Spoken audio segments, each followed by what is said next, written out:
alam mo yon, bigyan ng magandang buhay ang kanyang ama, ang pamilya, should I say. Diba? Ay, si Melissa. Nagpakilala si Mami Lisa Pilana. Hindi mo kaya. Mami Lisa, ano to? Bakit? So, hindi tayo titigil ngayon? Gusto pa Mami Lisa mo umiyak? So, sige, ituloy natin to. Thank you, Mami Lisa Pilane. Shout out, may pang Starbucks na tayo. May pang bawi tayo sa ginastos natin kahapon. Charis! Kasi Friday eh. So, kailangan natin mabawi yun, di ba? Anyways, thank you, Mami Lisa. God bless you. Meron pa dito yung mga highlights ng interview nila. Kaya ayoko umiyak eh. Anyways, ang husay niya nga. Yun lang naman ako sa'yo.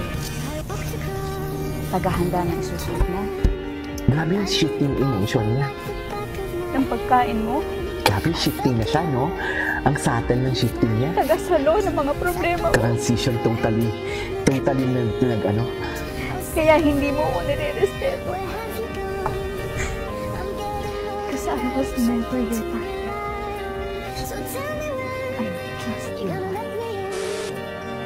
Okay. Yun ni David, malinaw sa aming dalawa na this is a business partnership. Ito yung sinabi ko kanina. Dito, never din siya nagsabi na friends sila and everything. Ang term niya talaga is business partner. Kasi hindi naman talaga sila siguro totally friends during this time. 'Di ba? Kasi nga 'di ba late nga ang David niyo before, kaya medyo off siya. Pero feeling ko talaga, nagkamabutihan talaga sila. Yung tipong alam mo yung okay, David, kahit off ako sa'yo ng una, ngayon, nawala na yon because nakita ko yung effort mo. Feeling ko sa pulang araw talaga eh. 'Di ba? Kaya hindi ko din alam bakit hindi nila mailabas-labas ang pulang araw na BTS. Put you on another level, would you say? Opo. Would you say that this teleserye made you into a major star? Or bukod po doon kasi nakakatuwa man pong marinig, di po ba? Major star. Major star. Ay, atake. Bakit? Ano yan, KJ? May GCash number po kayo. Ay, sorry, wala akong GCash. Kung gusto mo mag-member ka. Huwag yung GCash, oy. Diba? Shoutout, super thank you so much.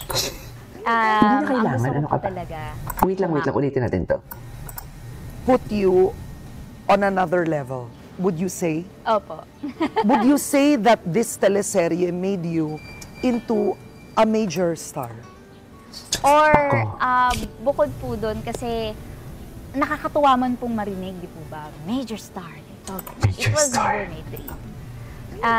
Ang gusto ko po talaga, humakot ng Best Actress Award. Wow. Pero nanalo ka na ng Best Actress. Opo, international. In Portugal. Opo, yes po. Ano pang gusto mo? Wait, anong movie yun? Yung sa Portugal siya nanalo. Can you comment down below, guys? Oscars po. Wow! Oo naman. Diretso na Anything agad. is possible. Bakit Talaga? Opo. Dito ni, anong feeling mo pag nakita mo si Barbie ngayon? Napakaswerte po namin mag-asawa. Nagkaroon. Umayak na si Dad. I really love parents talaga who recognize the efforts of their children. Sa totoo lang.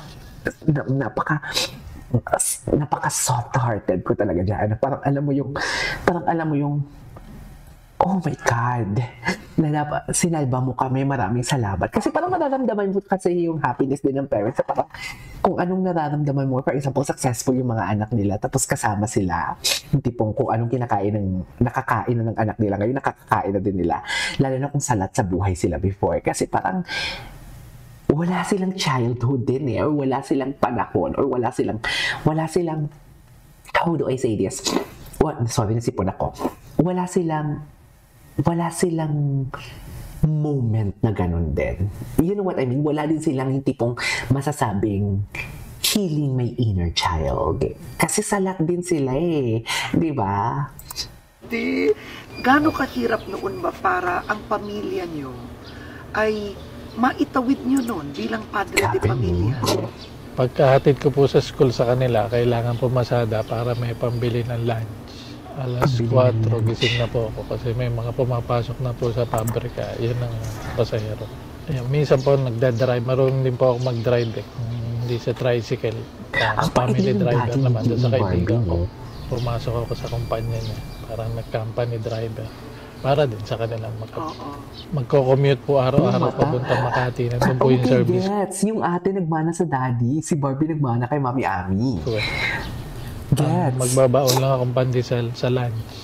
Kasi kulang nga yung allowance eh. Kapag nababalikan niyo yung hirap niyo noon, tapos ngayon nagpapatayo na kayo ng bahay, anong pumapasok sa isipan po ninyo? Sorry na si Hindi naman pala all the way ganun ang buhay ng tao. Giginhawa din pala. Kakaiyak naman, doon ako naiyak. Ngayon nga lang umiyak si Daddy, hindi umiiyak to eh. Nakukonsensya tuloy ako na pinash ko si Barbie. Nakakainis! Nakukonsensya tuloy ako nang binash ko. Hindi naman sa bash. Parang nakikisakay sa troll. Nainis ako sa sarili ko. Kaya ngayon yung mantra ko in life, always choose to be kind. Kapag wala kang magandang sasabihin, dito sa vlog, pag pinupuksa nila si David. Yes. Pero what I'm trying to say is maging maalipusta ka na, tipong wala naman sa yung ginagawang masama ang tao, tapos gagawan ka ng masama, o gagawa ka ng masama sa kanila. Ano yon, hindi na talaga pwede yan. For example si Barbie, may mga issue, tapos wala ka namang magandang sasabihin, tapos pero tutulong ka sa bash na kahit hindi mo naman alam kung anong totoo, wala na sa bokabularyo ko yan. I change. Totoo, wala na akong energy for alam mo yung for bad energy. Tama ba yun? Ilang taon ka nang nasa showbiz, malaki na ang inangat ng buhay mo ngayon. Oo. Nagpapatayo ka ng bahay. Opo.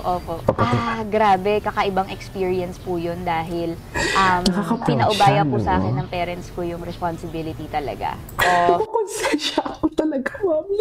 Hindi ko kaya. Nainis ako kay self. Doon sa previous interview, ito yung sabi ko sa inyo nadala-dala ko talaga yan. Dala-dala ko na yan for today's video. Dala-dala ko na yan. Anyways. Ay, Mapi, shout out to you, ha? Atake ka. Uy, first time ko makareceive ng anong pera dyan sa Qatar? Thank you for the 50 Qatari reals. Thank you so much. Wait lang. Ko, ayan, bayad na tayo. Bayad na yung pag-iyak natin.